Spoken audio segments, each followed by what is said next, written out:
Okay, welcome everyone to today's Kev Baker Show, right here on Truth Frequency Radio Network.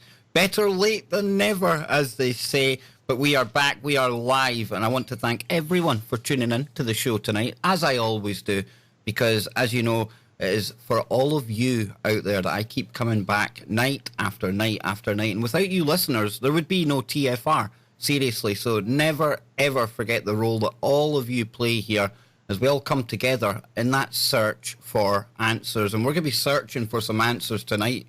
Oh boy, have I got a good one lined up for you. But before I forget, tomorrow on the network, I'm going to be rejoined by Jojo Seabacker. And we're going to be talking about military abductions, MyLabs, they're better known as, alien abductions, all these kind of things tomorrow night right here on the network.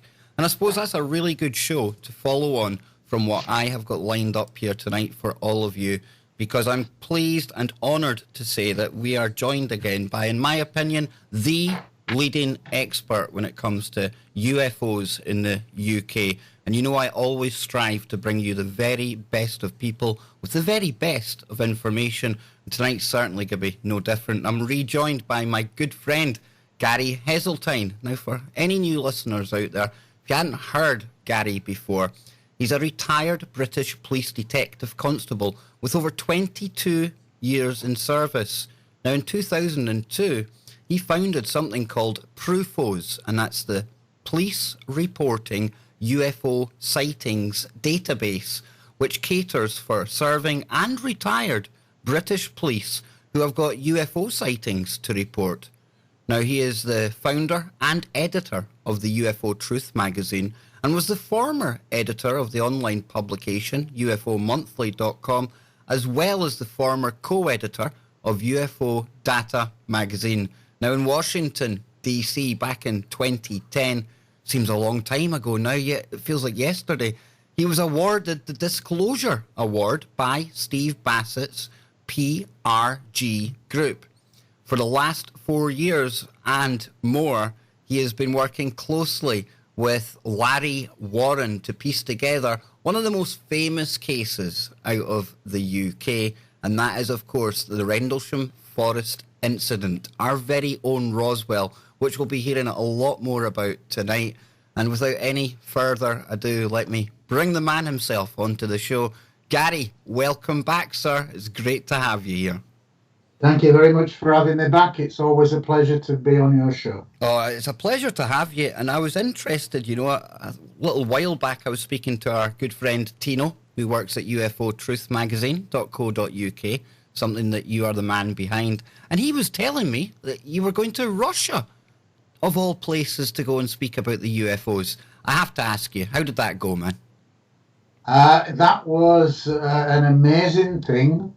Something I kind of always dreamt about going to Moscow, because someone of my age who's grown up through the Cold War era, Moscow was one of those forbidden places.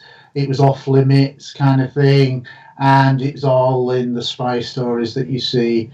There's been, you know, smiley's people and all that kind of thing. So it had a bit of mystique. I kind of knew it was a beautiful city, but it was secretly somewhere I'd always wanted to go. And then, quite out of the blue, Donald Schmidt, a good friend, the Roswell researcher, very well-known researcher around the world, he contacted me out of the blue and said, there's an invitation to go to Moscow, and it's because of the Chinese. I'd never had any dealings with the Chinese before, but it was basically an invitation in Chinese that basically said they are holding a new meeting to discuss the creation of what would be a Chinese-funded disclosure initiative, which obviously pricked my ears, and it basically said we're trying to get as many researchers to go representing different countries. And cutting a long story short, and after a bit of fuss trying to get my visa in time, I was able to go, and I'm really pleased I went. But it really was a leap into the unknown, because all I'd been told was that the Chinese and the Russians were going to jointly look at creating a new disclosure initiative forum, which in a sense was based, or would be based loosely, on a United Nations style forum. You think of the round table, etc., that kind of environment. And as I say, I got there, and I was one of the original 9 delegates to go. Other people that were there were Don Schmidt, obviously from the United States, Roberto Panotti from Italy. There was AJ Javard from Brazil, 1 or 2 other people. And we got there, and we really didn't know what to expect. But it was such a curious kind of invitation.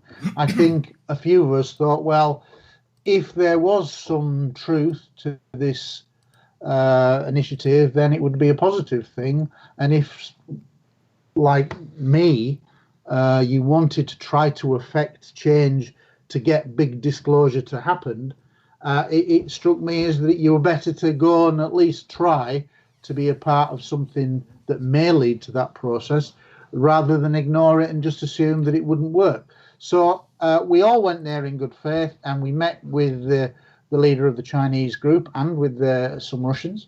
And basically, that's what it was. I can't say too much at this stage, because the formation of this forum, for want of a better word, is in its early stages. And I can say that I'm heavily involved in that process. And I think the idea is to get 30 countries involved, a minimum of 30, each to have a recognized UFO expert, for, if you will, or somebody well known in the field, in each of those respective 30 countries. And as soon as you have the 30 countries, you can then apparently go to the United Nations to be recognized as a world governing body, for want of a better phrase. But you need a minimum of 30 to be recognized by the United Nations and UNESCO. So that's the premise. There are a lot of other things going on in the background. It is still early stages.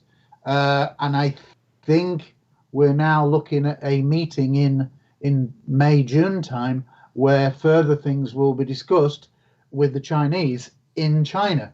I've never been to China, so this is again, kind of a leap in the dark. But on what I know is going on now, and of the caliber of the researchers involved, far and wide so far, and I can say that we've probably got 27, 28 countries already with representatives identified and who have agreed to become the national delegates.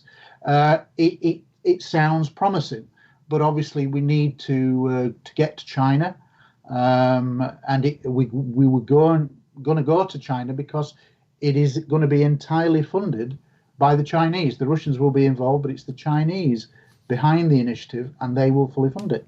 So because of that, the headquarters will be in China, which is fine by me, and we will see where this process goes. It's still early days, but I'm optimistic, and certainly if you'd have asked me what kind of countries may have the clout, as it were, to take on America, who suppressed the information, then I would have said either China or the likes of Russia. So we have 2 of these countries involved, and let's see where the process goes. Like I said, I think it's better to be involved in the process. If we don't like it, we can always pull out. But I think it's better to be involved in this process and see where it goes, because I think you, like me, want to see big disclosure with an open acknowledgement that some, and I repeat the word some, UFOs are extraterrestrial. I think you want that, I want that. So this appears to be an initiative. Let's see where it goes. I think everyone here tonight would really echo that. And I was going to ask you how optimistic you are, but speaking to you before the show and listening to you here just now, I'm really encouraged by your optimism here, because I'm sure you've seen quite a few false dawns in your time when it comes to air quotes disclosure. And I must admit, over the years when I've looked at the Chinese and the Russian media, the way that they treat these kind of topics, maybe it's just me, but it seems like they seem to be more open to sharing with the public sightings, stuff like that. So if somebody had asked me, like you say, if I had to put money on a country being behind a push for disclosure, I would probably have gone for Russia or China. Now, that's just my opinion, but to hear what you're saying here, my optimism is off the charts, as per usual, Gary, because I do want to see disclosure, as we all do. And I know we can't get too much into it, but I was wanting to ask you, when you were in Russia, how well received was the information from you and the other researchers there? Is there an equal thirst for knowledge over there, as you see here? Because it was meeting a Chinese delegation in what was Russia, the co-host, we saw kind of more Chinese, believe it or not, than we did Russians. Russia were clearly, to me, the power brokers in this. How true that is, I don't know, because it's still early days, but that's how it appeared. But what I can say is, historically, the UFO movement around the world has been pretty bad at making inroads politically on a global basis. Basically, because my group's better than your group, I'm a better speaker than you speak.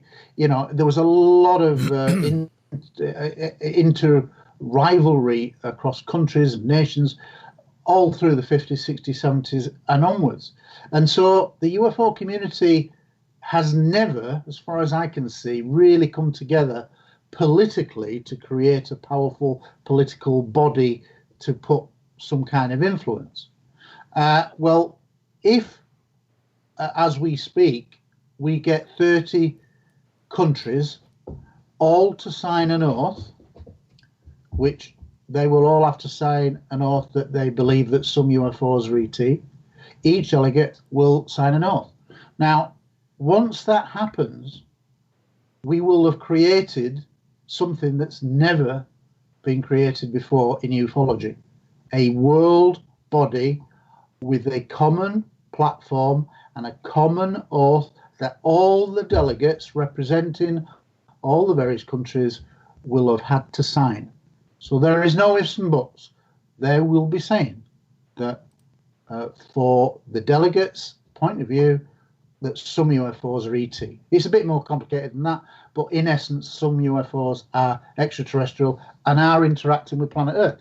Now that, to me, is a pretty exciting thought, that we could finally have a united number of countries. And 30 is just the minimum to get recognised. Now, there are many more countries out there that once I think this takes off, if it does take off, then as other countries come on board and the subject becomes more acceptable, we will have more and more national representatives coming on board. So it will grow, and I think it's over 200 countries, 250 countries, something like that in the United Nations. We're not at that stage yet, but you've got to start somewhere. But we have a lot of the prominent countries, and as you well know, research is very prominent in South America and in Europe in particular. So we have many countries, virtually every country you can think of in Europe and South America, all on board already. Yeah, South America, they've always seemed to have a far better attitude, far more open to this kind of thing than, say, your UK or your USA, the superpowers. You always see more coverage of this kind of stuff coming from, say, Mexico. Well, I can attest to that, because I've spoken in Brazil 3 times. And the first time I went, I was absolutely amazed, because the conference was taking place on a Friday, Saturday and Sunday. But on the Thursday night, they were having a meet the speaker. And guess how many people were there in the auditorium just to hear the speaker talk for 2 minutes about what was going to happen over the weekend. Over 500, and there were 500 outside who couldn't get in. So that said to me, there is something different in South America straight away. They are far more open. And at 2 of these conferences that I've been to in Brazil, there was a Brazilian military general there attending a UFO conference. Think about that. And there was also a Uruguayan colonel there in uniform attending.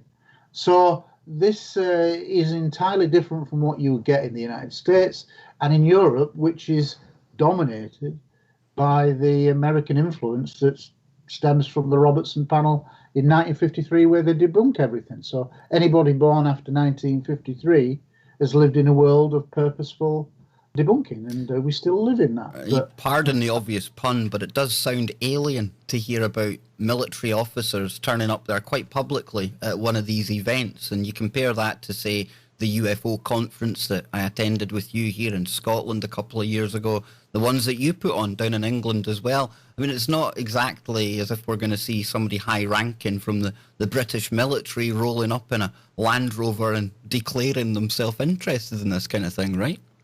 Yeah, absolutely. So it is a far more open, and we know that there's been some excellent sightings in the last 20, 30 years from the likes of Mexico, Peru, Argentina, Brazil, Uruguay, etc. I mean, they're far more open to the extraterrestrial idea. And as I say, the attitude there is a thirst for knowledge.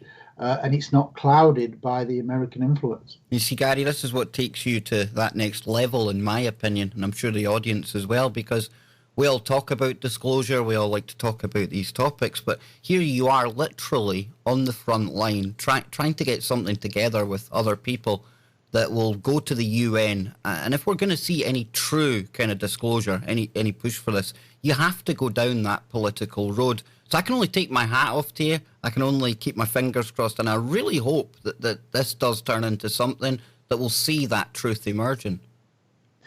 Well, that's the basis on which I have got involved in this. I have always wanted, in a way, to see ufology grasp the power that it could actually have if it was able to work collectively with each other. And it's something that has always interested me. So quite unexpectedly, this has come out the blue. And I just think that you have to go down that path of discovery to find out how true it is. And so far, and as you can tell from my voice, I'm very optimistic. And what we've already behind the scenes began to accomplish, to me, says that this could be real. I will still say very tentatively, let's not get too excited, but I am cautiously optimistic that this seems to be a bona fide attempt to create something on a scale that's never happened before in ufology. So I think that whilst it's not had much publicity now, and we've deliberately done it that way until we accomplish the initial goals and set the organisation up, then I think that over the next year, I think you're going to hear a lot of new stuff that's hopefully going to attract a lot of media attention. Absolutely. And, you know, I mentioned there a few false dawns when it comes to disclosure. And we can cast our mind back not too long to when the Pentagon released some information about a program about their Aerial Threat Identification Program, ATIP. Now, I, for one, again, stupidly thought, this is it. We're going to get the truth at last, Gary, but it seems to have petered out. What's your take on what's happened there? Oh, no, I don't think it's petered out at all. But what you have to understand is, and if people are just a casual listener and only a casual interest in UFOs, I think probably 8 out of 10 people will not even be aware of the significance of what occurred on December the 16th, 2017. And so for your listeners, I'll just say what happened. Basically, it was revealed by a guy called Luis Elizondo, who at the time he did this press conference on December the 16th, 2017, he had just left working for the Pentagon. But what he revealed was that he had worked for the Pentagon, at the Pentagon, on a secret 5-year study of UFOs that had been funded by the government, the US government, to the tune of $22 million. It had operated, I think, between 2007 and 2012. And the most startling thing that came from that was that he said that he admitted that some UFOs were real. Well, a lot of people will say that, but it doesn't really mean anything. But it was the next bit that really grabbed everyone's attention. Because what he basically said was something that anybody that's really studied this subject already knows, but had never heard it said officially, that there are exotic aircraft objects flying around in the US airspace that were far superior technologically to anything the United States had. Now, if you think about that, that's one incredible thing to say. And so in many ways, that was disclosure with a little d, because what it meant was a number of things. One, the Americans had said that they'd publicly never looked at the UFO stuff after the closure of Project Blue Book in 1969. And had said ever since to people, no, we don't investigate. Well, UFO researchers know that that was not the case, but that's what they publicly said. And they maintain that stance of 69 onwards to this very day, until that stance then was revealed to being a lie. Because here we are, we've got a secret program. Now, here was the interesting thing, and a lot of people don't pick up on it, is it was secret. It was never discussed openly in the Senate or Congress. This was a kind of like a special access program in secret. Well, if you can reveal one a few years later, how do we know how many other secret UFO programs there are that still may be operating? So that's kind of like let the cat out the bag, that basically they were studying and there could be more. We will be back in just a moment with Gary Heseltine from the UFO Truth magazine. We're talking disclosure.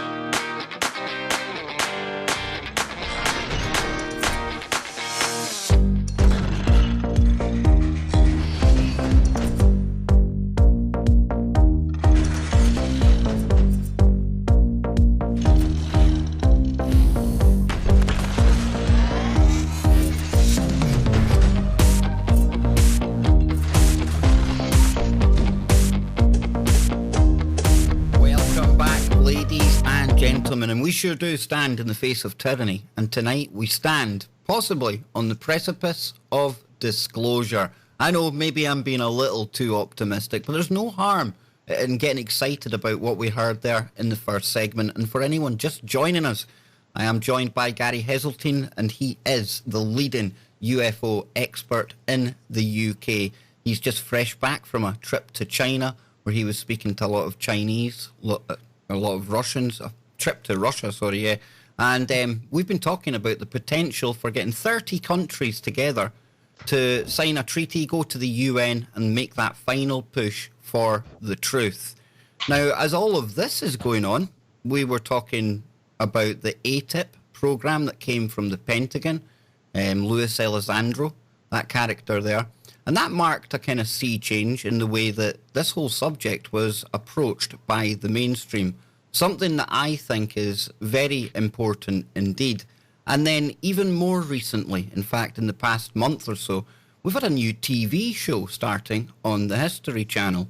This is all about Project Blue Book, something that Gary mentioned just earlier. Before I go to Gary on that, please remember, check him out on www.ufotruthmagazine.co.uk.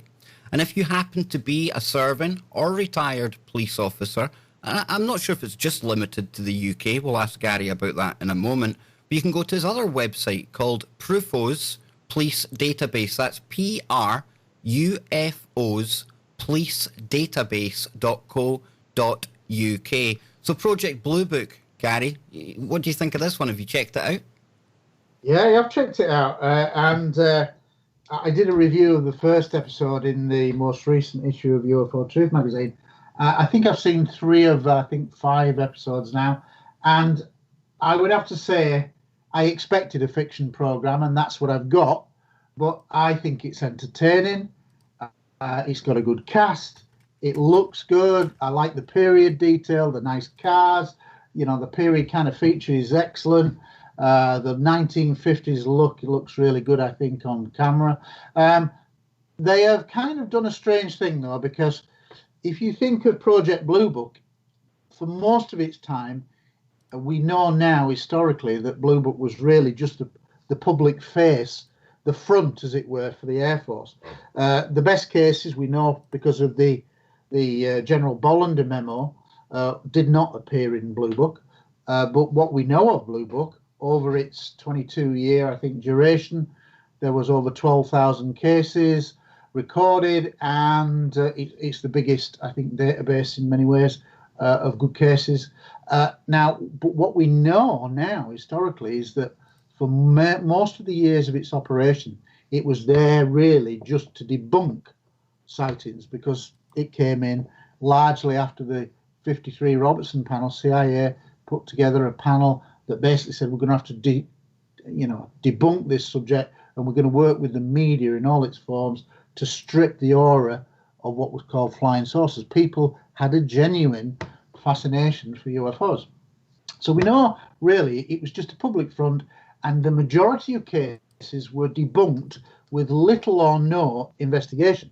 And but even if we just go on the figures of what was at the end of the 12,000, I think 12,600 cases over the 22 years, they admitted that there were still 701 that were unidentified.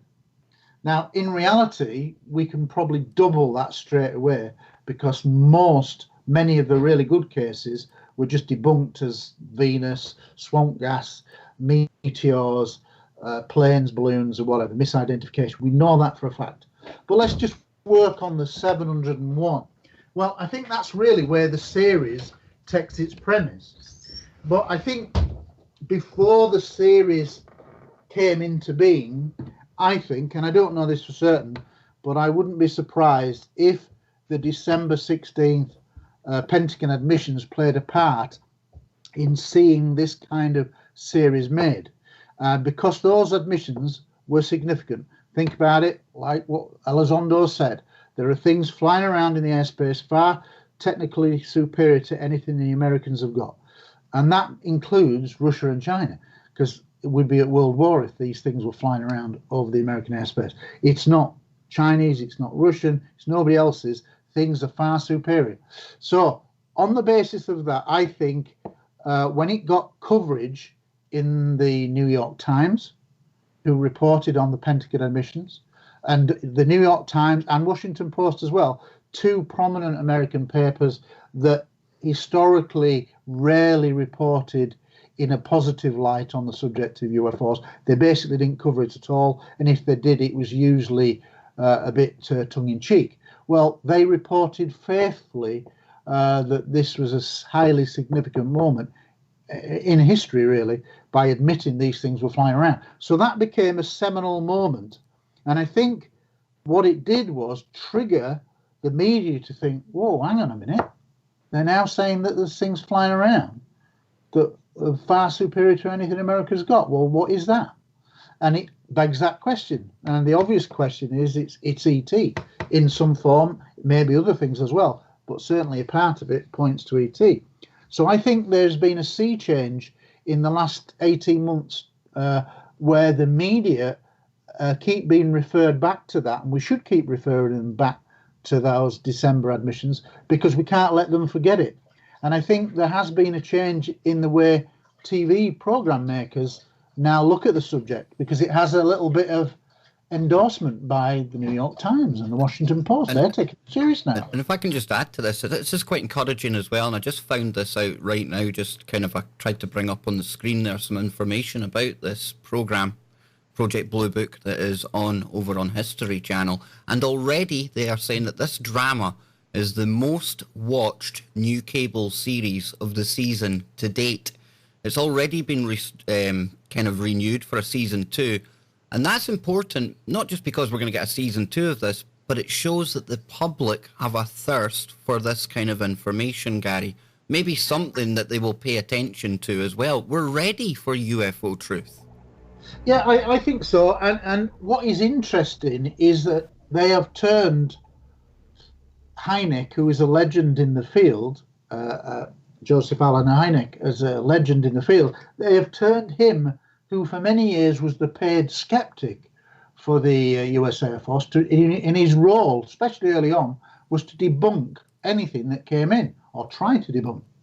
And really, his story is that by the end of his life, he'd come to the conclusion that there really was some substance to the UFO phenomenon, and wrote a couple of great books on it. But essentially, they've took his character and, in a sense, made him the opposite of what he was in real life, especially in the time frame that they're looking at so far, which is like the mid-50s, early mid-50s. Certainly at that time, he was a skeptic, and he was there to debunk. But every of the 3 episodes I've seen out the 5 so far, the production values have been great, a lovely sense of detail in terms of the period features, etc. It looks good. Special effects are pretty good. But what they've done is essentially, at the end of each program, Hynek is left, or the character playing Hynek is left with the sense that this was a real ET event and that the Air Force were just covering it up, and he's compromised. And I kind of like that, because that's quite an exciting twist on what was really reality. But the fact that the mainstream and the History Channel are going to the trouble of creating this series, which has clearly been a hit series in its response so far, has already been commissioned for a second series, it indicates, as you say, that there is now the beginnings of a thirst to actually look at this subject in a bit more detail. Far from doing the series that ends with, well, it wasn't really UFOs, we thought it was, but it wasn't. This series kind of like ends every episode thinking it really was ET, but the Air Force have tried to dismiss it. And I kind of think that's a turnaround, and I think that's positive, because I think it hints at an exciting series to come. No, I'm very positive about this as well. A very positive show tonight so far, Gary. I'm really liking this. And I think something else that is going to be absolutely instrumental in waking people up and adding to the thirst for more information is a project that we've spoke about a couple of times before. I get more and more excited every time I see one of the new trailers, and that's something that you're working on along with others, called Capel Green. Now, talk to us about what's going on there, Gary, because this takes us back to 1980. And yes, you guessed it, folks, Rendlesham Forest. So how's that all coming along, Gary? It's for me, as the lead researcher and co-writer, it's an extremely busy time, because we're working towards that final edit, and that's an ongoing process. Let me put it into context. Originally, the project began small, probably going to be half a dozen interviews, and then we'd get it edited and we'd get it out there. But as time went on, we got so positive response from people that it grew and grew. So we now have something like 50 interviews from all around the world. I think there's 11 or 12 in the United States alone. And that's a huge body of in a sense, testimony that needs to be whittled down to probably what is going to be a 2-hour time frame, which almost seems to me pretty impossible. However, I'm not an editor by trade, and the director, Dion, is a very good editor. And I think you can see that in the way he's cutting the, I think, 5 trailers that we've done so far, or four public trailers that we've put out so far. And so you can see that he visually has a knack of doing it, and it really is just a question of taking the most. It sounds crazy, really, but you're taking out the best bits from all these 50 interviews and then making them into a coherent story.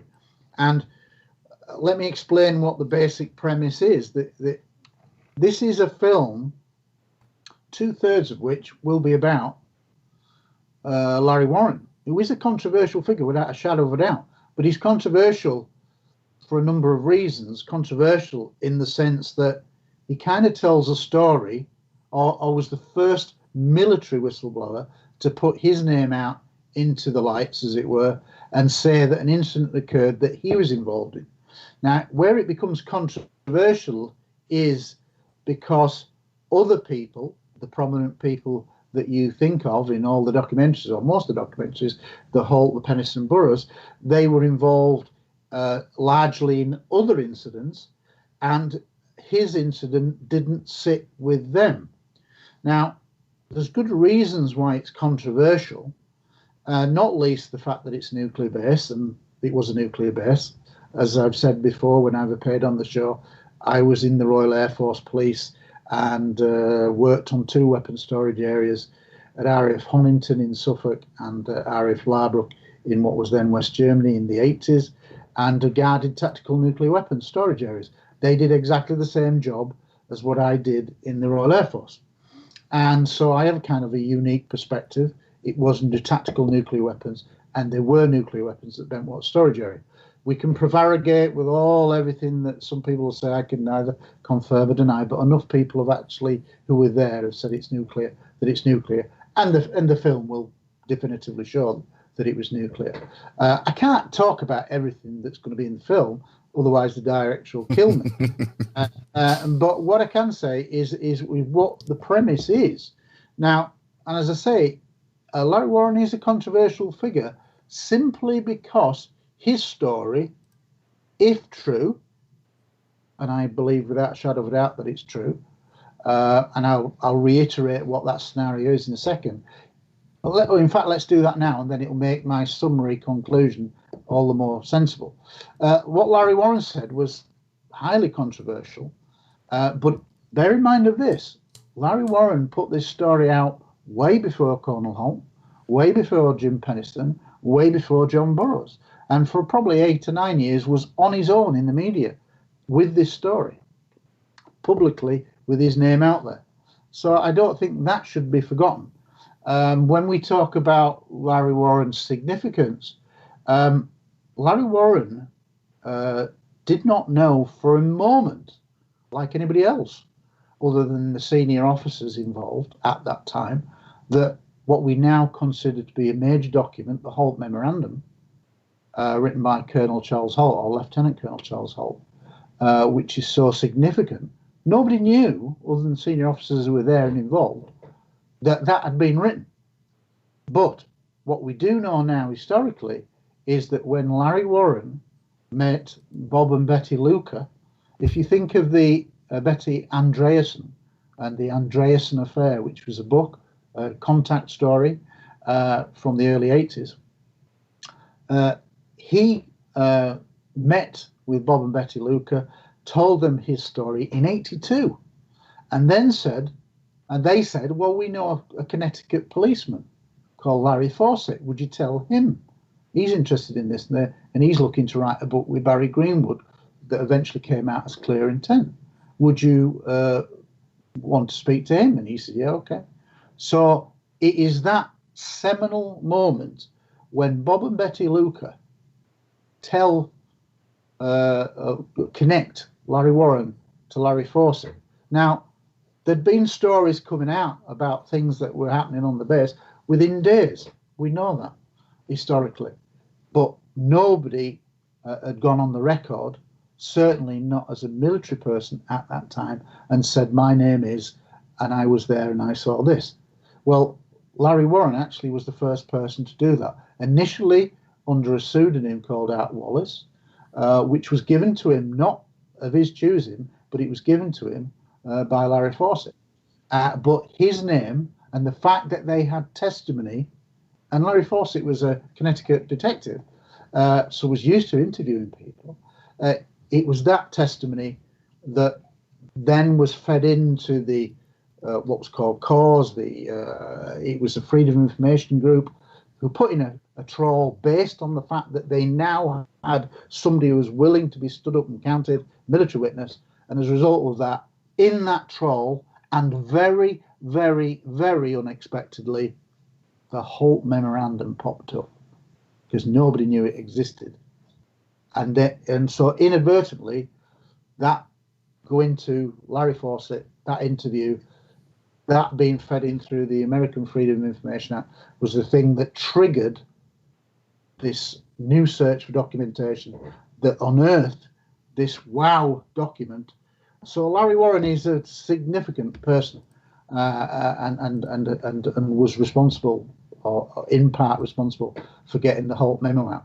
Now, let me go on a little bit further. So that's one part that Larry Warren played. But let's talk about why Larry Warren is controversial. Like I said, his story, and to most people who's listening, who maybe only have a casual interest in the Rendlesham story, they will not know all the intricacies, but they will have probably heard of the Holt going out with a group of men. 2 nights earlier, Holt, Penniston and Burroughs going out and coming across, in the case of Penniston, a landed triangular object. In the case of Burroughs, who was with him or close by, a bank of lights, and not a structured object. Totally different descriptions, but that doesn't matter. But basically, that is what most people kind of know of the story. Well, the Larry Warren story, when it came out, when it was published in that big October 83 News of the World headline, UFO lands in Suffolk, it's official. It had a copy of the Holt memo that we've just talked about, but it also had a drawing of a craft that was based on Larry Warren's account, and it had this account from this airman that was called Art Wallace, which was like subsequently Larry Warren, and it basically went along like this: that basically he'd been picked up from a perimeter post on his own, having heard a lot of chatter on the radio. He's then taken onto the base to get some what are called light holes, which were big portable lights to light up the forest because the incidents were happening in the forest. They go into the forest as far as they can go, and they effectively, with other vehicles, stop at what we now term as a vehicle staging area. Everybody then has to go out on foot. And what Larry Warren said was that he and another guy, Sergeant Adrian Bustinza, were in a sense directed to go through the forest and emerge into a field, a farmer's field, which we now know as Capel Green, or that's the term we give in Capel Green, that area. And then in this farmer's field, he sees lots of other security policemen surrounding this kind of ground-hugging yellow mist that's maybe a foot off the ground, 50 foot wide, in a kind of a circular patch. It's really weird. It's kind of like self-illuminating, and it's just hanging there. It's just at literally a foot off the ground. And then suddenly he hears somebody say, "It's coming," and he's thinking, what the hell's coming? And then he sees a red light that comes in from the coast, or direction of the coast, and then it makes a downward arc and stops above this patch of strange yellow mist.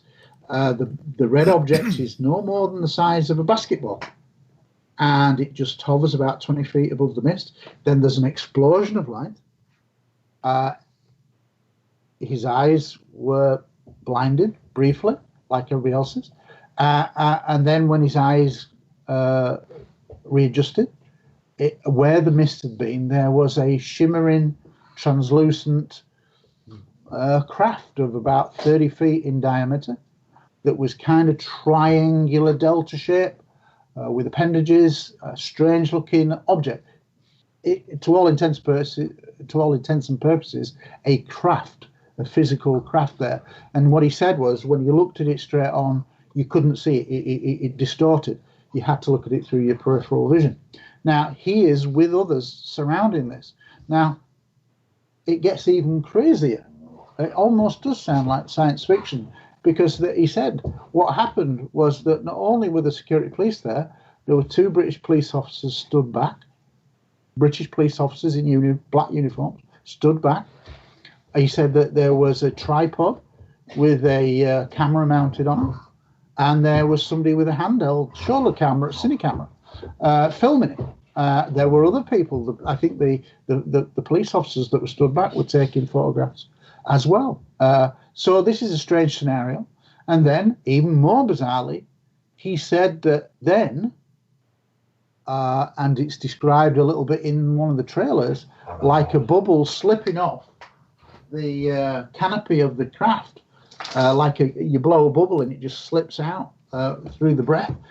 This bubble formed that then separated into three separate bubbles, and within each bubble there was some kind of life form, described as kind of like a Casper the Ghost type look, that was upper extremities within the bubble, within each of the three bubbles. Incredible scenario, but it even gets more bizarre, because then a group of senior officers walk into the field, like they have done, and they approach these, what were floating entities of some description, that were next to this shimmering, translucent craft.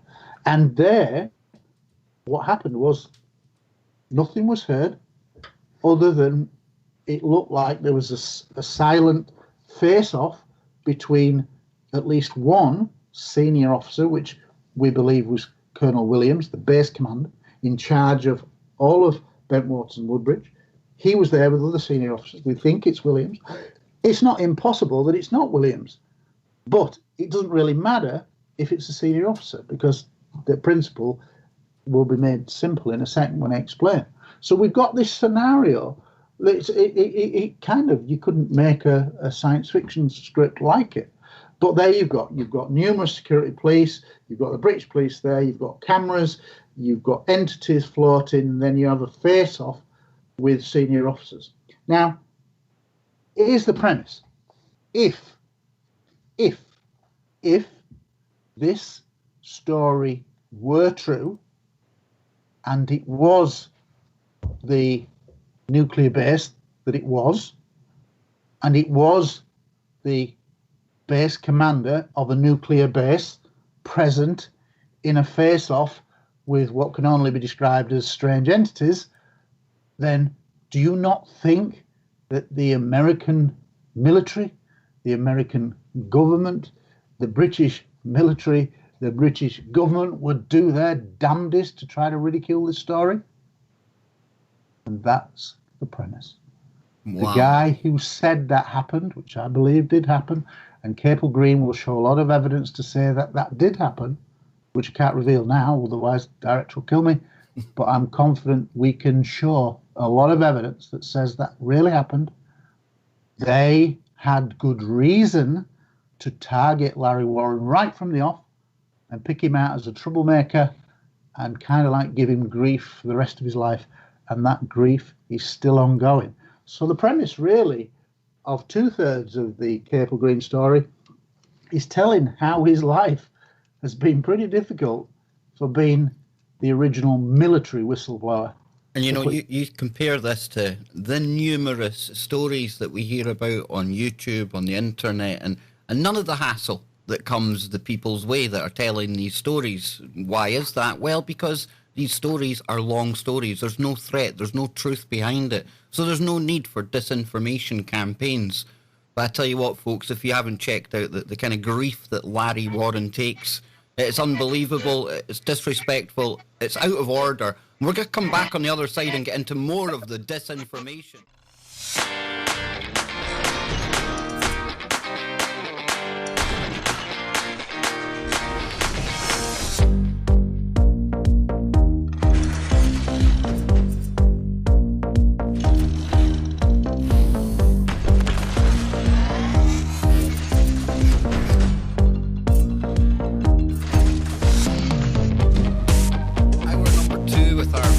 Special guest Heseltine, and he is the man behind UFO Truth magazine. Now, before the break, we were getting into what is going to be an amazing landmark documentary film that is coming out, all concerning the 1980s UFO incident, which took place in Rendlesham Forest, or as we're calling it here, the name of the field, Capel Green.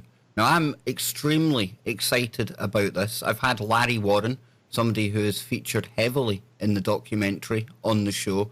I'm certainly of the belief, I go with my gut a lot, as people listening to this show know. And speaking to Larry off and on air, I absolutely, I mean, I wasn't there with him. However, I totally take Larry's view of the events as he remembers them and as he recalls them. Now, we can compare Larry's story to other whistleblowers out there, Gary.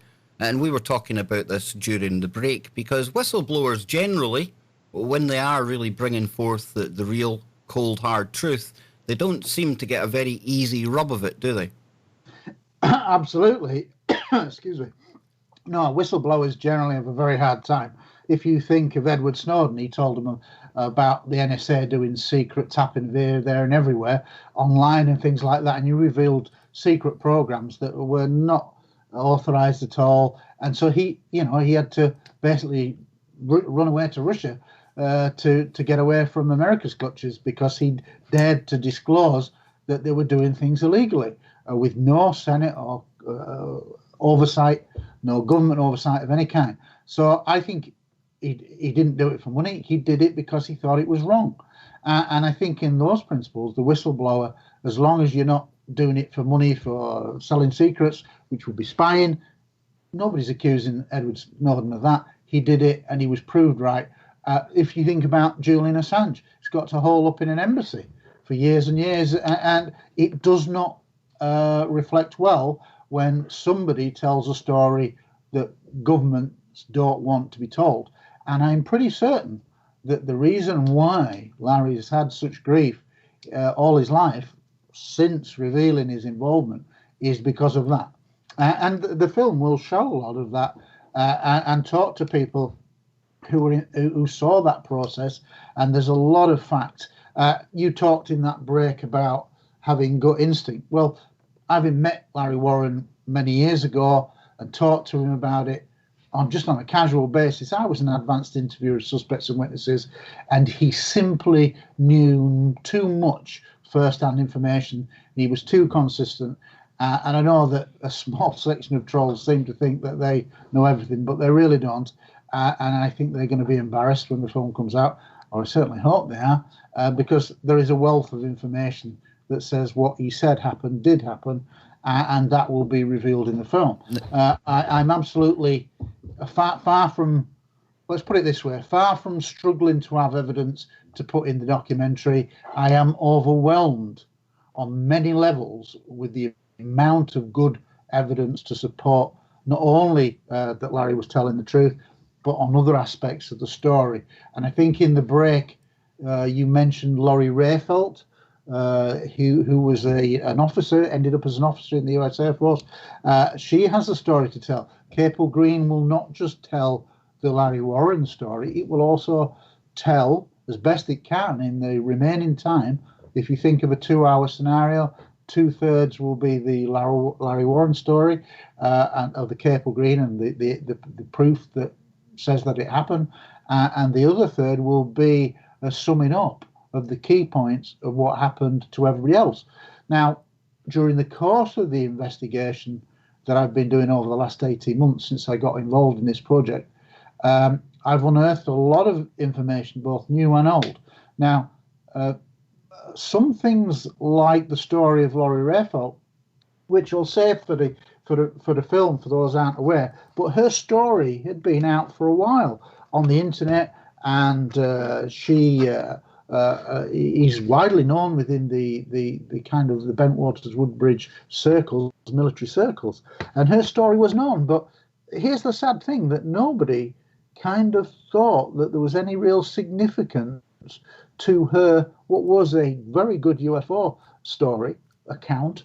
Nobody thought when they're making TV documentaries, well, let's talk to this girl, because they all perceive, and we can talk about the way the media, the mainstream media, has totally misrepresented, and since the case broke in '83, has totally misrepresented on virtually every occasion what the full facts of what occurred over those successive nights in late December. We talk about that later. But Laurie Rayfelt had a sighting in February 1980. And then we have somebody else, Michael Stacey Smith, talking about a sighting he had in the summer of 1980. And then we talk about another witness who's not been on camera yet, who gives a riveting story, again, of a November incident. So I look at this and think, as I've always believed, that this was a UFO-related event based on what the witnesses had said. It certainly didn't look to me like a flying lighthouse. It certainly didn't look to me like a meteor or a piece of re-entry. Oh come on, Gary! Flying lighthouses, you come across them all the time in the UK, right? Can't leave the house for fear of a flying lighthouse hitting you on the head.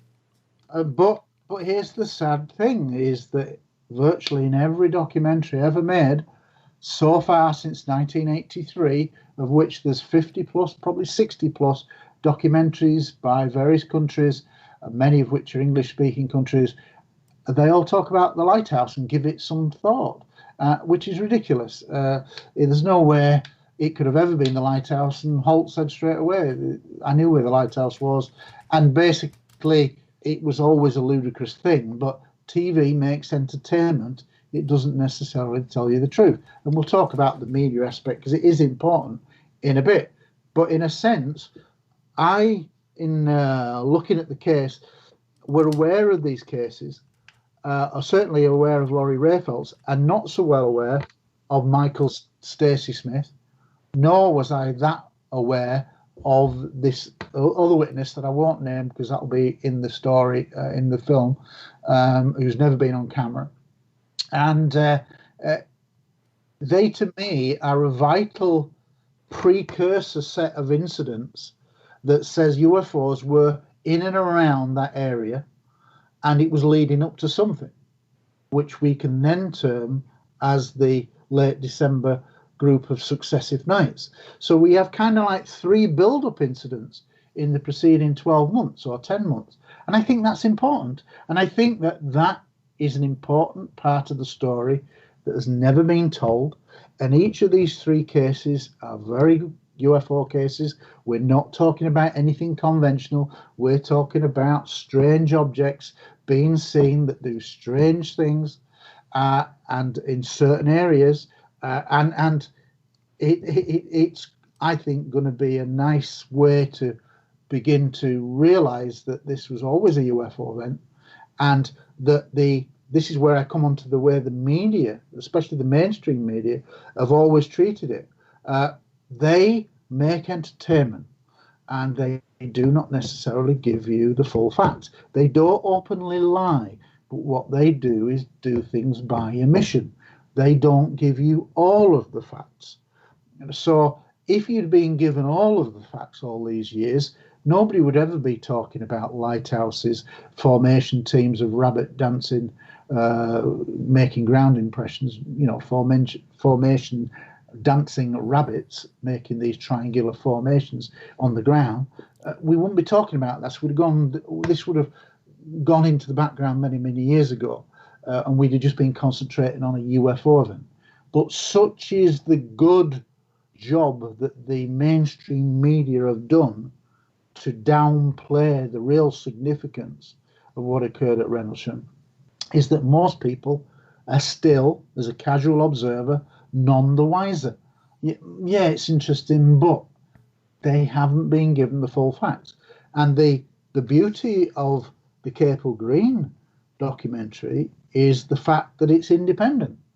Now, I've made several Rendlesham, or been involved in several Rendlesham TV documentaries, and they all have an agenda. They all have a TV bias, and it'll always end up like the TV producer wants. That's the nature of what TV is, especially the mainstream. Now, initially when this project began, and when director Dion phoned me out of the blue and said, look, Larry's given me your number. I'd like you to get involved in a documentary I'm thinking of putting together on this. I'm thinking that he is looking for funding, because that's what usually happens. You need some kind of an angle to get the funding from the TV companies to make the program.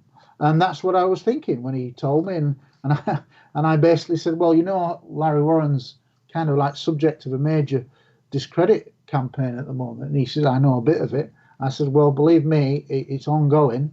I suggest that to get your funding, you ask him if he'll do a polygraph test. Now, I know that Larry Warren, having met him many times over the years, was always willing to do a polygraph test, but it never happened for whatever reason. And anyway, so I said, to get your funding, get that. If he passes that, I'm sure that'll give you the angle to get your funding, to get the program made. And he basically went away. I mean, I didn't know any polygraph examiners. The British police do not use them per se, although there is some talk of them being used in the future, but they're obviously widely used in the United States, and they are used privately for businesses and on various different things in the UK, but not by the police per se. And anyway, I didn't know anybody to recommend to him. I had no knowledge of any polygraph examiner. So anyway, he went away. A couple of weeks later, he rings me up and he says, I've got a polygraph examiner on board who's willing to do it for free because it's a bit different from what she normally does. It turns out that this woman is a lady called Patty Musicaro, and she is, I think, something like the secretary of the British Association of Polygraph Examiners.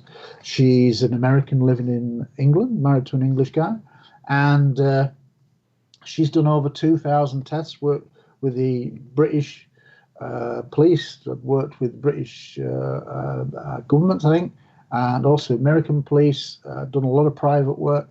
So she's eminently qualified with over 2,000 tests to know what she's doing. And she basically said that the modern polygraph test now is 95 to 98% accurate. And she says basically it's virtually impossible to beat with modern technology. So anyway, Dion said to me, "Do I want to get involved in on the day?" And I went, "Whoa, that'd be interesting. I've never seen anything like that." Now, I wasn't going to be there when the test was performed, but the idea was to rig up the room where it was going to take place with a lot of remote cameras, and then at the appointed time, we would all leave, and it would just be Patty and Larry to do the test for however long it took. And that's indeed what happened. But let me give you a little anecdote. Now, I'd always believed that Larry was telling the truth. Like you say, you have a gut feeling. Mine was based more on policing and the training I'd had, but I still believe that he was involved. But nevertheless, when you finally get to the stage of everything and the equipment, you see him being hooked up to this, that, and the other, you think, wow, what? And I said to him, I said, "You all right, Larry?" And he went, "Yeah." I said, "You okay with everything?" Yeah, bring it on. And I'm thinking, Christ, if you are good at BS, you're pretty good, because most people, it's like a bit like doing you can drive, but if somebody says you've got to do a driving test tomorrow, most people will go, "Oh, I might fail because I don't drive as good as I used to." It's that natural reaction. You would have a bit of apprehension. But I can tell you, Larry Warren said, "No, I'm fine. Let's get it done." And without going into too much detail, he passed with flying colours. And so what came out of that was, again, me thinking, "All right, Dion, you'll get your money now." And it was only after that Dion said, "No, I want to make an independent film." And the beauty of the independent film is there is no TV UFO bias, i.e. no negative UFO bias. There's none of that. It was treated seriously. There is no money bias of TV per se. We're making the show, so it's going to end up like this.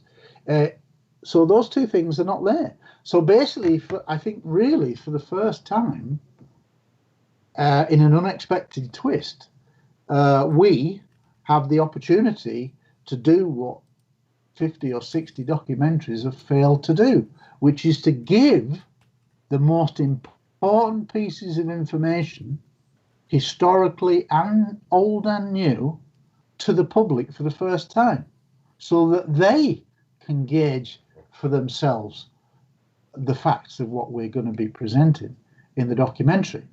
And I can tell you that during this 18 months research phase, I have discovered far more than I ever realised was there.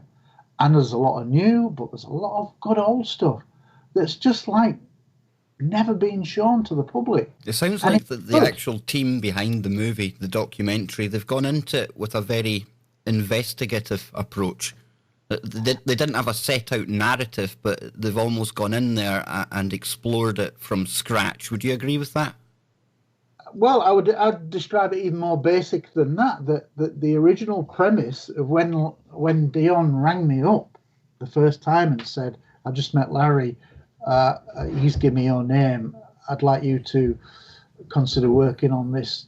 Well, he didn't say independent. He basically said on this documentary.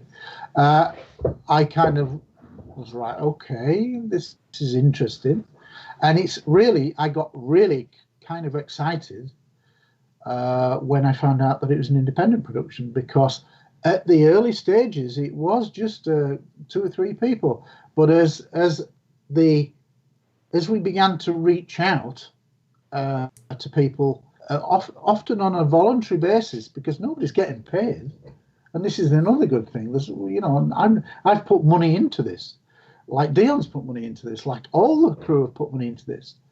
So we're not doing it for lots of money.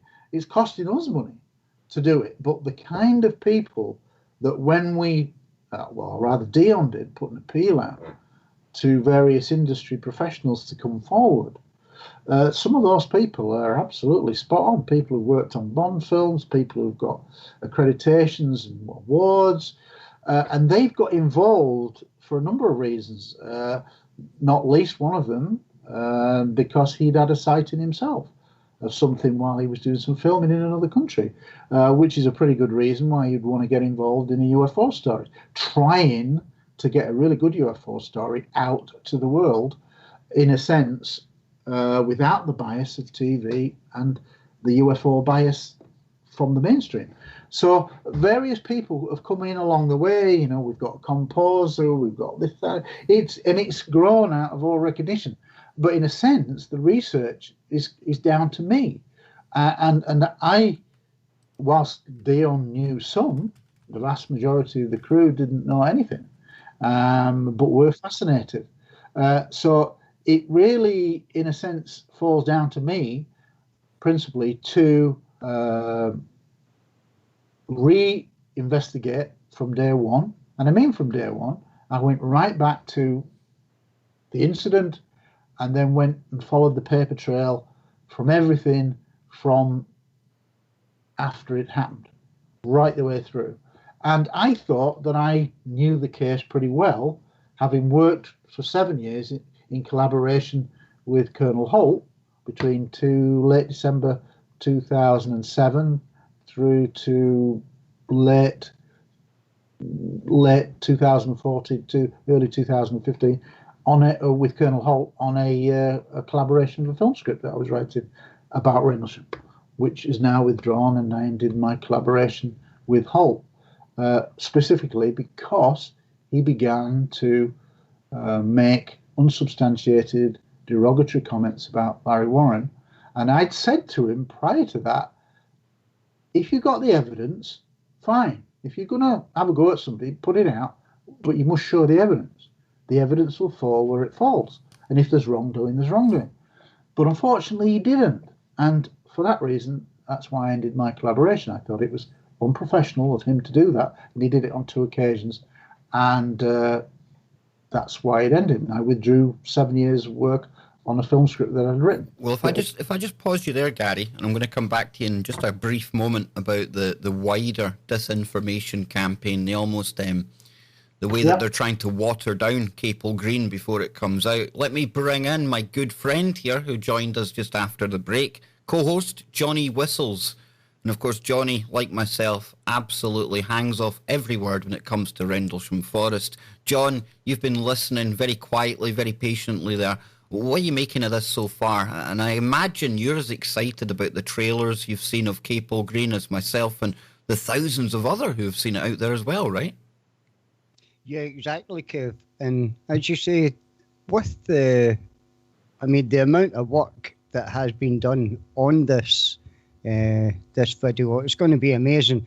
And I really want to thank you, Gary, for the work that you've done, because this should actually open up a lot of people's eyes, maybe, to just, I think, I don't know, it's the disinformation that comes out from people that don't even know anything about it that gets me. And yet, all that Larry Warren has done is just tell the truth. And he's had so much hassle from day one. It's unbelievable. And I'm glad that you are actually getting to the bottom of it, Gary. And it goes beyond trolling. I agree with John, because it's almost as if it's developed into a disinformation campaign, Gary. It really has. And we had the whole SAS story coming out in the mainstream media. Absolutely laughable. But I'll get your thought on the disinformation campaign, the way they're trying to kind of rubbish Capel Green before it even comes out. Well, it kind of makes you laugh in a way, because can you think of any other documentary that has been reviewed by so-called experts and pulled to pieces before they've even seen it? I mean, that's actually happened. No, it's unprecedented. It is unprecedented. And what you've got to understand is that the campaign to discredit Larry Warren, and indirectly anybody that supports Larry Warren, so that's been me for the last 2 years. So I get almost daily abuse by only a small section. There's about 50 trolls out there, of which about 30 are quite frequent, who post comments. They're all blocked, obviously, but I have my means of finding out who they are and what the messages are. And there's a hardcore of maybe 10. And we kind of all know who those people are, and I've spoken about them. But I try not to mention their names now, because indirectly I don't want to give these people the airtime. No, they are those that shall not be named. Yeah, because that's exactly what they want. They seek the airspace. They want to, in a sense, become known, but I won't give them the oxygen, because that's what they want. I mean, the leader of the trolls, who is very prominent in this small pond, very vociferous, who I might add was Larry Warren's #1 fan for 9 years. So most people don't even realize this, is that the person who calls Larry Warren out now in British ufology for 9 years was his #1 fan. She was so obsessed that she would ring up radio show hosts and say, get him on the show, get him on the show. He's the best thing about Rendlesham. He's the real deal. He's the real deal. He's the real deal. People have attested to that. Joe Montaldo, the American radio station owner, said that she bugged him for about 2 years. Get this guy on, get this guy. Eventually had him on, liked him, and stuck by him despite all the trolling that she's done ever since. This kind of person then, in around 2015, did an about turn and flipped 180 degrees to become then his #1 hater. So from being his #1 fan, I'm now his #1 hater. Now that's a pretty bit extreme for me. I'm a pretty middle of the guy road, but that kind of swing from one perspective, 180 degrees to the other one, is a bit extreme for me. And I think most sensible people would think that was a bit odd. Very suspicious. Right. But what you've got to understand is that I did a paper which I put out about a year ago called Winter is Here. And it was basically based on screen grabs that the 4 principal trolls were putting out. derogatory comments, blah, blah, blah. To him, to me, to the magazine, because I supported Larry Warren, about the Capel Green documentary, basically abuse every day we get. But anyway, a year ago, I put this paper out there, and if anybody wants to read this 14-page document, it's called Winter is Here. All they have to do is email me at Heseltine Gary, all one word, lowercase, at hotmail.com, and I will freely send them this copy. And it's based on their entire words. They said, not me. Okay, hold that thought, Gary. We'll be back for the final segment.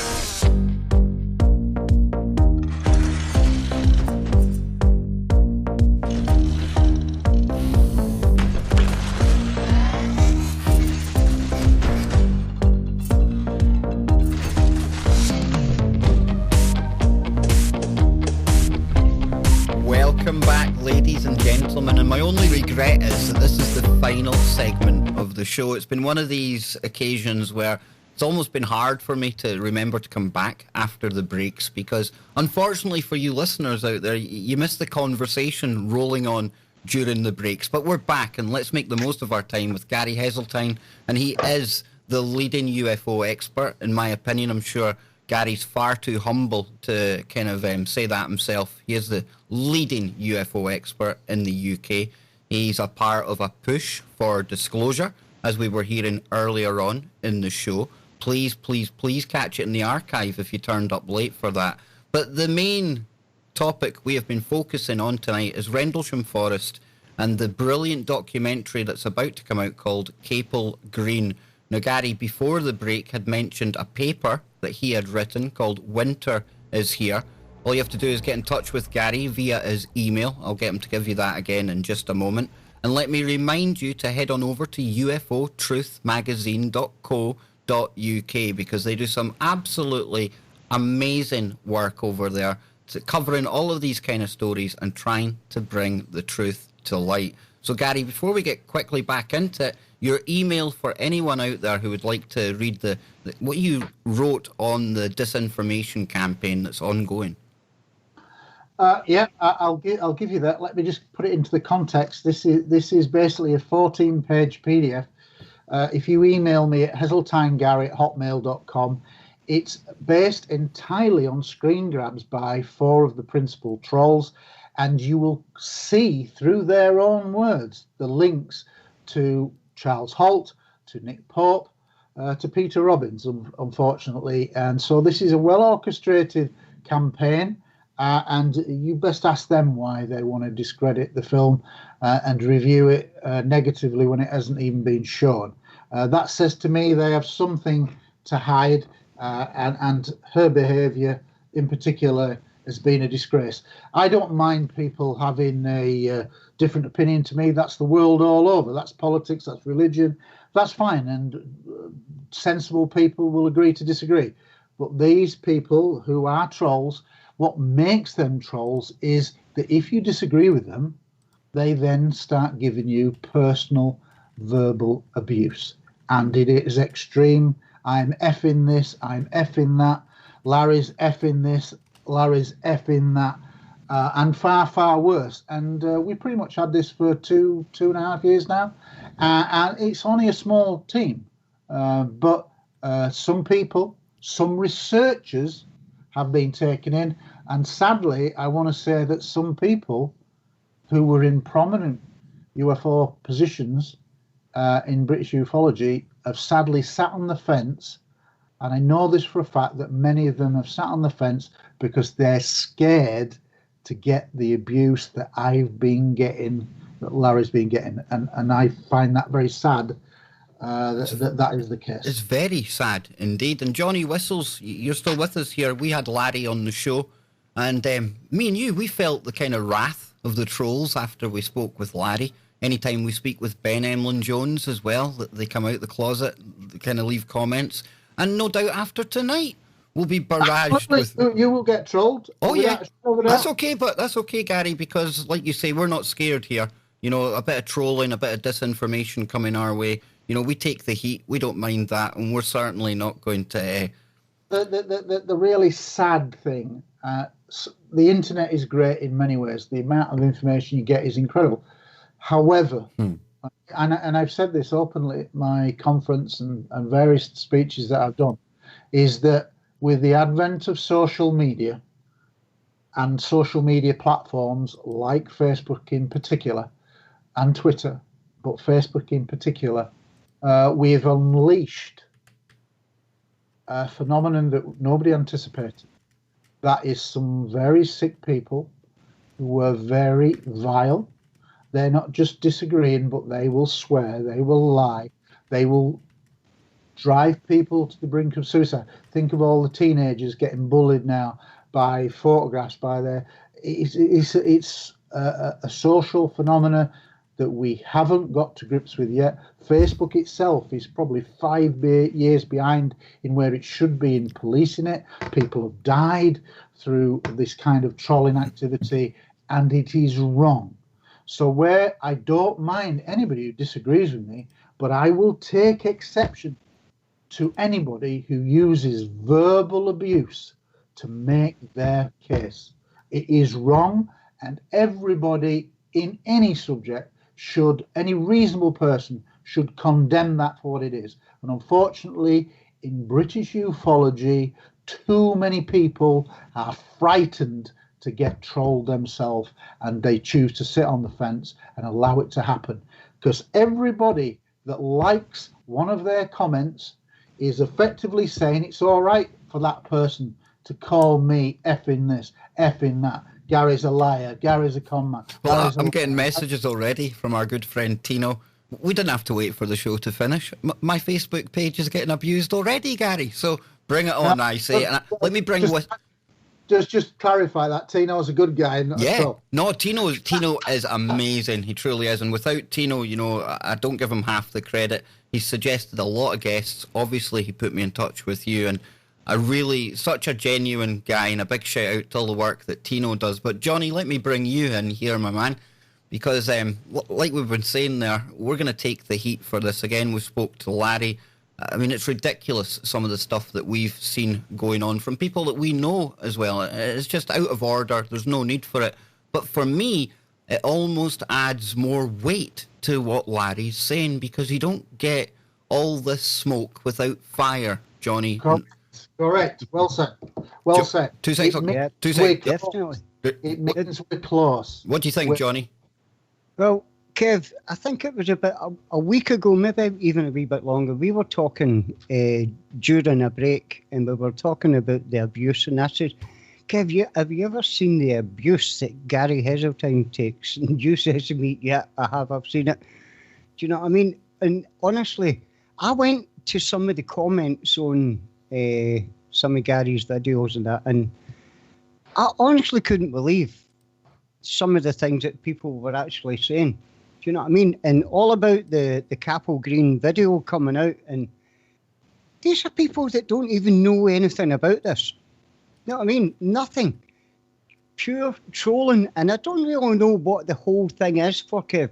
Why it's such a on Larry Warren just now, because as you say, you don't get that unless you're really, really on the target. And I can't wait to see what's coming out, Kev. I'm really looking forward to this one. Absolutely. And Gary, on top of that, I mean, trolls are one thing, but then we had the media getting involved as well, and they're throwing in their counter narrative to the truth about Rendlesham. And like I was saying, I mean, everyone here knows I'm ex-army, so I've spent a number of years in the British Army. I certainly know all about the SAS. Talk to us about the SAS angle, Gary.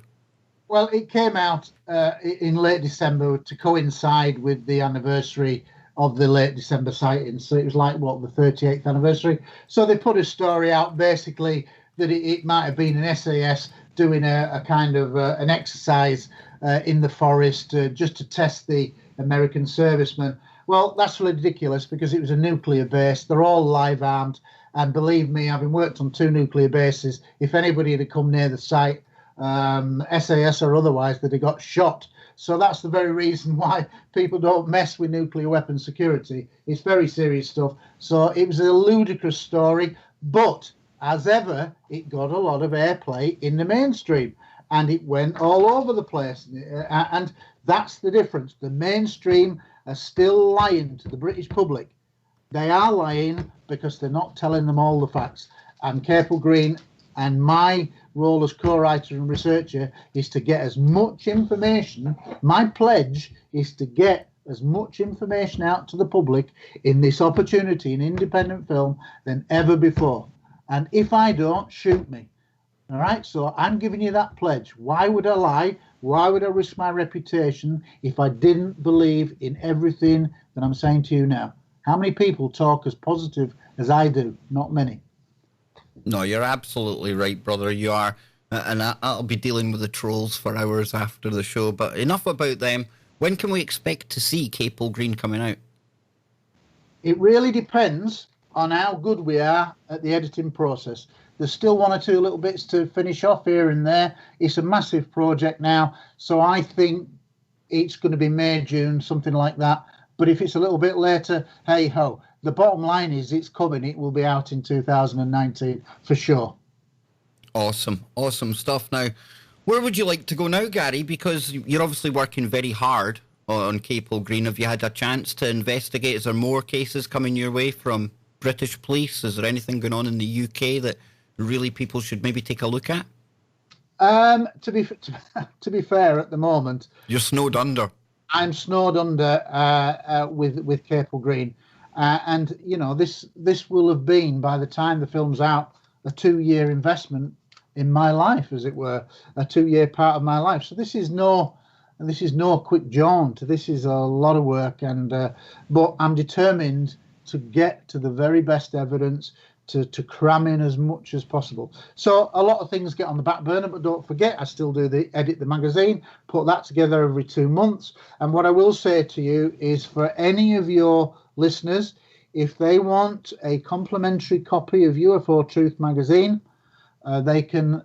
All they have to do is nominate a number between issues 1 to 34, and whichever number they want, 1 through to 34, they can have one complimentary issue, and all they have to do is email me at heseltinegary@hotmail.com and say that I've been listening to the Kev Baker Show. Can I have a free copy of the magazine issue, whatever you want? Oh, get ready, man. You might regret saying that, because I've had people on the show before giving, offers on, and I've had...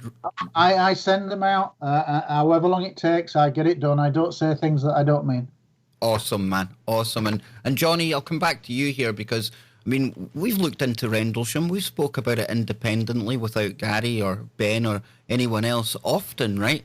And I was noticing in one of the trailers, and Gary spoke about her earlier on, new whistleblowers that I hadn't heard of, but they're going to be appearing in this actual movie. And the one that really sprung to mind when I first seen it was a major, is it Rayfelt, Gary? Yeah, Laurie Rayfelt, so, but as we talked about Laurie Rayfelt earlier. Yeah, I was going to ask John, though, because, I wasn't aware that her story was already out there. So, John, had you ever heard of other people's accounts of what had happened there or prior to Rendlesham? No, Kev, I haven't really. It's the usual suspects, Kev. Yeah. Do you know what I mean? The Holton things. Well, that's usually the only people that ties in with you, Gary, because, here's you've been researching this forever, right? And yet even you were coming across new stuff. So this is why this is so important, this documentary. Well, once I realised that it was independent, then I wanted to be accurate on what I was going to say in the film, and Dion is reliant on me to do the research. So, for being a former police officer, I don't want to make a fool of myself. So I thought, well, I'm going to go back to day one, and went through it with a fine-tooth comb, and in the process of that, come across some really, really good old stuff. But then in the course of that, we approached various people, and one of the things that's going to be, how long have we got left for the show, Kev? We've got 16 minutes. Well, no, 13 minutes. Well, what we haven't talked about, and I'm not going to go into too much detail, but I think I can refer to it because it's in one of the, I think in the third trailer and the fourth trailer, there's a guy who was shown called Steve Longero, and he says something in the trailer that is pretty mind-blowing, and we're keeping it under wraps in terms of the mainstream, but at the right time we will go to the mainstream with it, is that he will say he saw from inside the nuclear weapons storage area a UFO shining a beam down into the nuclear weapons storage area. We've had rumors before, but never a name to it. Now we've got a name. Now, put it this way, when the case finally broke in the media in October 1983, it caused questions within weeks in Parliament. Well, that was based on rumours of nuclear weapons and beams being shone into weapons storage areas. What do you think we're going to do now with the British reaction when we push for the parliamentarians to talk about there really was a defence issue, because this man is saying there was a UFO shining a beam into a nuclear weapons storage area. It is pretty major news. Huge news. And of course, there was never meant to be any nukes stored here in the UK, at Bentwaters, at anywhere else. And that's why that is such an important kind of aspect to this. But it ties in with the bigger picture of the whole UFO nuclear connection, Gary, doesn't it? Well, let me just clarify something there, because I was in the RAF between 83 and 89. And of course, this is 3 years after the incident. But I well remember it coming out in the papers, obviously in the news of the world. But here's a bit of background, is that I remember, in fact, I could have done a detachment to RAF Greenham Common. Now, that was, again, a base leased to the Americans. And it was believed that, if you remember, can you remember that there used to be the peace protesters? Largely women peace protesters outside the gates at Greenham Common. And it lasted for several years. And they were there because they thought that nuclear weapons, cruise missiles, were being put into Greenham Common. What they never realised about is that they were being duped. And really, the nuclear weapons were being stored at Bentwaters. And that is one of the secrets as to why I believe UFOs turn up at a time of world crisis, hundreds of thousands of Polish troops, Soviet troops massing on the borders of Poland, ready to invade, like they've done in Czechoslovakia and in Hungary. If you remember, a bit of history, Polish shipyard workers led by Lech Wałęsa were rising up against the Soviet regime. It was still a Soviet state, and threatening to destabilize the Soviet Union. So in late December, hundreds of thousands of troops massing on the borders. That's a pretty destabilizing effect. World crisis. Also, what was happening that most people don't ever mention is that there was the Iranian hostage crisis going on in the Middle East, the 52 Americans that were held captive. That was ongoing. So you've got the Middle East, you've got the Soviet Union, the Cold War, and then UFOs turn up at this base. Why do they turn up? Well, I think it was all to do with nuclear weapons, and there were more nuclear weapons in the Bentwater storage area than anywhere else in Europe. And again, like I was referring to there, I mean, I think there's a movie out now as well with all the connections between UFOs and nuclear facilities. I often kind of jokingly, maybe it's more serious than the tongue-in-cheek attitude I take towards it, but it's almost as if there is that advanced, ancient or older civilization out there who are looking at what we're doing here. And obviously, when you're messing about with this nuclear kind of stuff and pointing them at each other, this is something that definitely gains their attention. And that's my opinion, Gary. But what's your take on it? There is, for those people who are just casual interest in UFOs, there is a huge body of evidence to prove that there is a long correlation between UFOs being seen near nuclear power plants, nuclear missile facilities, nuclear storage facilities, going back to the 40s. So there is a big connection, and the documentary that you refer to, Robert Hastings' UFOs and Nukes, is arguably the best documentary ever made about UFOs in general, because it's all military witnesses. They use great special effects to bring it to life. And I've said it, from high school onwards, every adult should see that documentary. If you only ever see one documentary other than Capel Green, other than Capel Green, you watch UFOs and Nukes as a history lesson. It should be taught in schools, because that's fact. All the military commanders are on there saying that that UFOs shut down nuclear weapons facilities, underground launch facilities, switch them off. In one case in Russia, switch them on into launch mode. There's technology way beyond what we're capable of. And if you think about it, that really ties back to the December 2017 Pentagon admissions that there is technology flying around way beyond anything that the Americans have. So it's a big full circle. But UFOs and Nukes is a great documentary, and I recommend anybody to watch it. Yeah, it's the military kind of witnesses that add weight to that, and you obviously... It's the military commanders, the people who had their finger on the button with the dual keys, ready to launch nuclear Armageddon. It's those people, all military people, going on record. And there's about 12 or 14 in the documentary that have really never come together before, and I doubt whether we'll ever do again because they're getting on in age, but it's a brilliant documentary. And anybody watches that, how anybody can watch that documentary and say that UFOs aren't real and that there's an ET connection, I don't know. I really don't. I mean, it piques my attention when I hear either pilots, military, or police coming forward with stories like this. And of course, you take a lot of reports from police, both serving and retired. Do you still take reports on that website, Gary? Is it still quite busy? It's still going. It's still going, and it will always be going. But it's true to say that when I launched the UFO magazine, UFO Truth magazine, in 2013, it's hard to keep so many hats going in different directions to juggle everything. So a lot of my police research has gone on the back burner. But to put it in perspective, 3 years ago, I started writing a book about all the police cases because people said I should write that book. And I got maybe 60% of the way through it. And then things like Capel Green come along, the magazine gets in the way, life gets in the way, and a number of other things going on that you get involved in that you suddenly just crop up, and life gets in the way. So that is on hold until Capel Green is done. But it will come out eventually. I'm glad you said it's on hold. That means it's something we can look forward to, man. Absolutely. And who knows, I might even look in different areas as well. No, absolutely. And Johnny, I'm sure me and you will be spending some time together when this documentary does finally come out, because I just can't wait, John.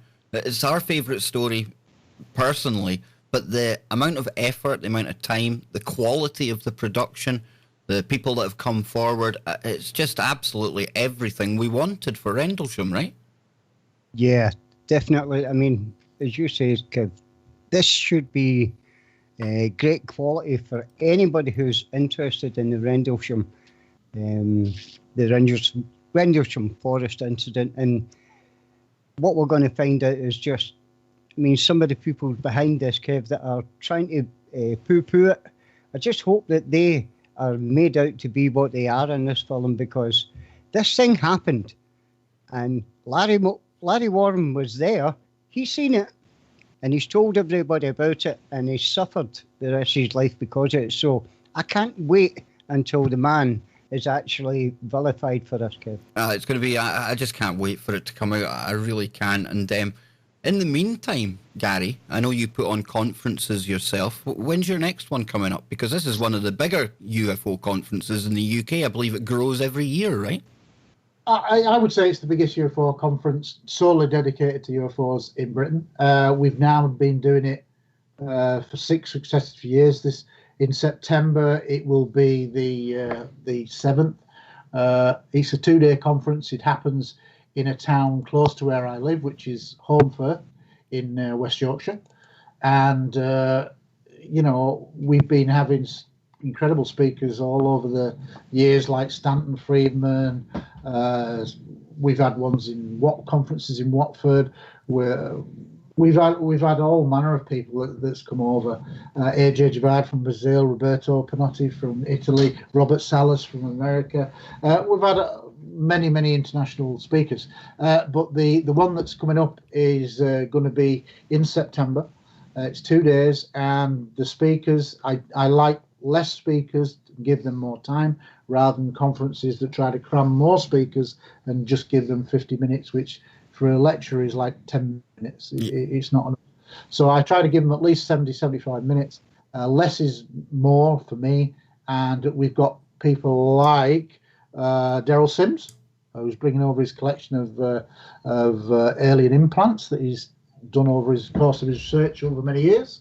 From America, we've got Hugh Newman, who runs the Megalithomania tours all around the world. He's a regular on Ancient Aliens. We've got Gabar Takali coming from Hungary. He's their leading specialist.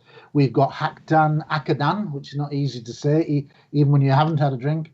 And he's Turkey's leading specialist, got his own TV show. They're a great English speakers. It always makes me jealous that they're so good at linguist. And they're coming over. We've got Alan Foster, who's one of the best UK speakers. We've got Alan Godfrey, who had to pull out last year because he was ill, but he's on the mend now, and so hopefully he will be there to tell us about his famous abduction story from, coincidentally, from 1980. So we've got a whole host of speakers, and it will be a great 2-day event. They're usually sold out, and we've had people like Travis Walton in the past.